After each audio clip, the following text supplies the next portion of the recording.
Hello everybody, Josh12 back here again with another video, and I'm here with my official review for Marvel's Daredevil Season 2. Yes, Netflix finally gave us the Season 2 of Daredevil, which is something I personally have been waiting for ever since the end of Season 1, considering I love the crap out of that. I consider it a masterpiece amongst masterpieces, and of course if you haven't seen Marvel's Daredevil Season 1, or Marvel's Daredevil Season 2, or even Jessica Jones, then you should go check it out, because this review may contain spoilers, and there are things in Daredevil Season 2 that could get spoiled if you have yet to see those two other shows. But with that being said and done, let's get into Marvel's Daredevil Season 2. Now, of course, the season takes place sometime after Season 1. They have defeated Wilson Fisk.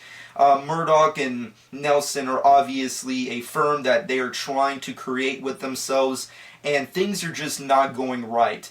Everything starts to crumble within the relationships between Matt and Karen and Foggy, and then you throw in the Punisher, and then you throw in an entire clan of ninja warriors with Elektra, and that's what this season's all about. Now let's start off with the positives. The actors and the performances are phenomenal. I love Charlie Cox as freaking Daredevil. He kills it as Daredevil. I loved him in Season 1, and this season, he's freaking awesome performance-wise. Character-wise, I'm not a big fan of Daredevil this season. He's an asshole, he's kind of a piece of shit towards his friends, and he chooses new characters over the older characters, and that's something that really did not gel with me, but that's just me.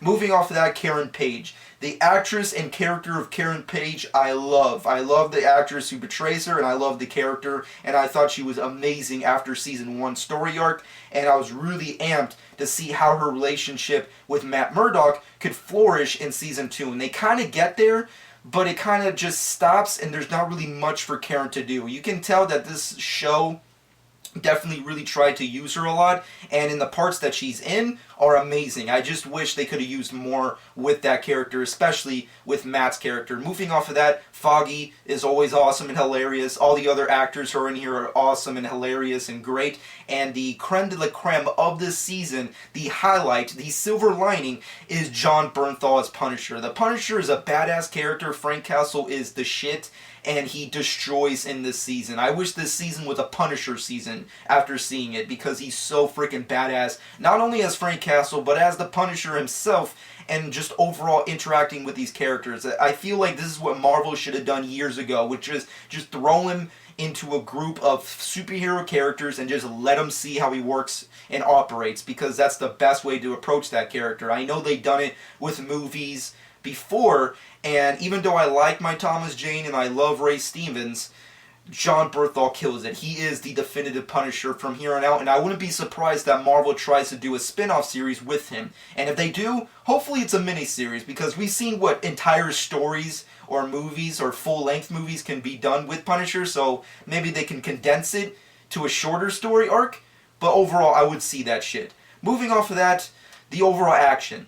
Daredevil Season 1 destroyed it with the action, the stunt choreography, the fight scenes, and they're phenomenal in this season as well. We do get some hallway sequences, kind of similar to Season 1, where Daredevil kills it, and this season destroyed with hallway fights. I mean, there's a ton of them. There's one for Daredevil, and there is, spoilers, one for Punisher, and they're both badass, especially the Punisher one, but they're both amazingly done. Cinematography, the look and design of this show looks awesome. Of course, they have created this Hell's Kitchen for themselves, and it looks awesome. You don't want to go there, but you freaking love looking at it, and it's awesome.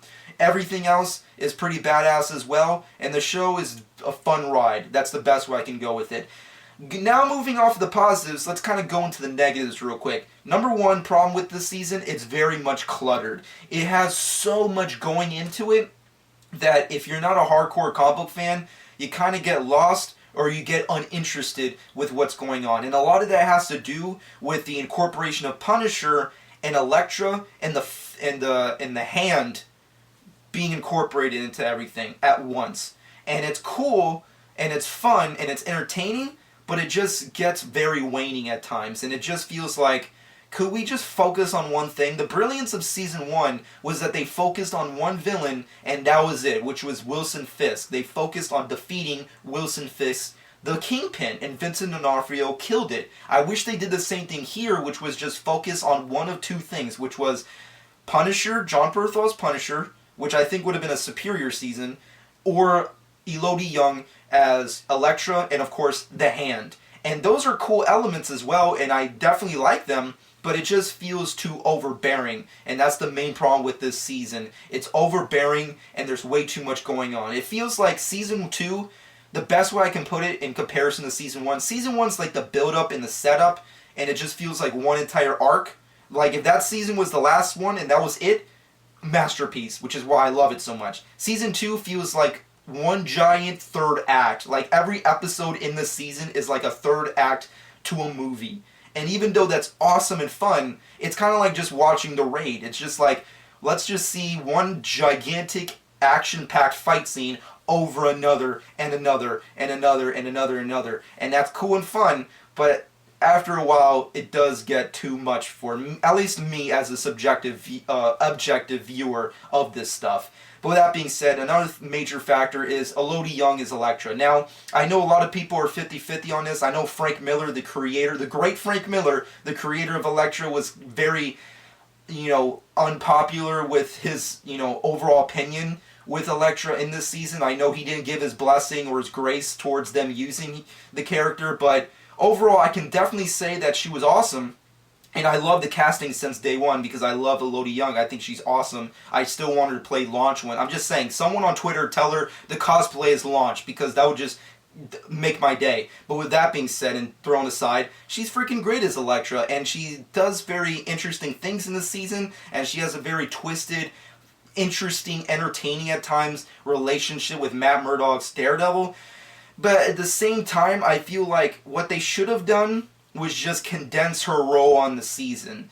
I feel like the second you're done with the Punisher stuff, with Matt and the Punisher, you go right into Elektra. And I feel like what they should have done was condense her role a little bit or save her for another season, because there's just so much going on with not only Punisher, but with the Hand and the incorporation of Elektra with the Hand, that it just gets way too cluttered, and after a while you're kind of like, wow, Elektra's kind of a bitch. And I hate to use that term, but it's kind of true. Like, after a while, her sequences on the show and the way she kind of manipulates and twists everything towards her favor kind of makes you hate her, and she just comes off as annoying. And that's the major problem what I have with Elektra, but that's just it. And then there's the Hand, and they're awesome and cool, but you don't really understand what their motives are. I mean, like, they're trying to do something that's bad for the city, and there's like a war zone going on between ninjas and ninjas, or at least ninjas versus Daredevil, and that's cool and all, but you just don't really understand what they're trying to get at. I mean, like, first there's a hole in the ground,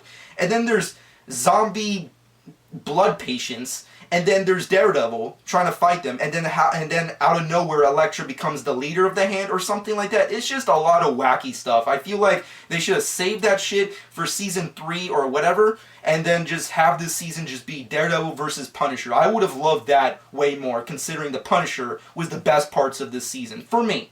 But with that being said and done, that's pretty much my overall thoughts. Everything else is really great. We got some returning characters and actors like spoilers. Yes, Vincent D'Onofrio as Wilson Fisk returns, and it's freaking great. I love how they incorporated his story arc with Punishers, and I love how he's used, and he does not give a shit about anybody. He's just fucking shit up, and I love it. Stick returns, and that's always awesome because I love the actor who betrays him, and the character is really cool too.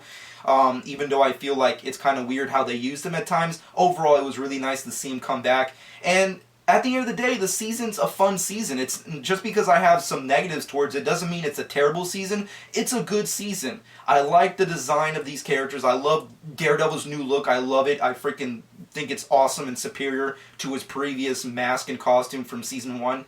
And the action, the stunt work, the performances, Punisher, everyone was just awesome and badass. I just feel like they should have condensed it or just saved stuff for future seasons, but that's just me personally. And plus, Jon Bernthal's Punisher, I hope he gets his own freaking series because he was kick-ass. But with that being said and done, final verdict for this season has to be a solid 8.5 out of 10. It's a good season. It's a fun season. It's definitely right up there with Daredevil Season 1, but I feel like after completely watching it and comparing the two, I like Season 1 more. And that's not to say that this sucks. They're kind of neck and neck, but season 1 just has a slighter higher edge towards it. But that's just me, and let me know what you personally think in the comment section below. What do you personally think about Daredevil Season 2? How much fun was it to binge watch? And of course, let me know your expectations, anticipation for future seasons, and of course the Defenders and Luke Cage, which is coming up very soon. So let me know what you think about that as well in the comment section below. And I hope you guys enjoyed. Shameless plug time. Follow me on Twitter and Instagram at Jonk12. Subscribe to my channel if you haven't done so already, and I hope you guys enjoyed. And this has been Jonk12.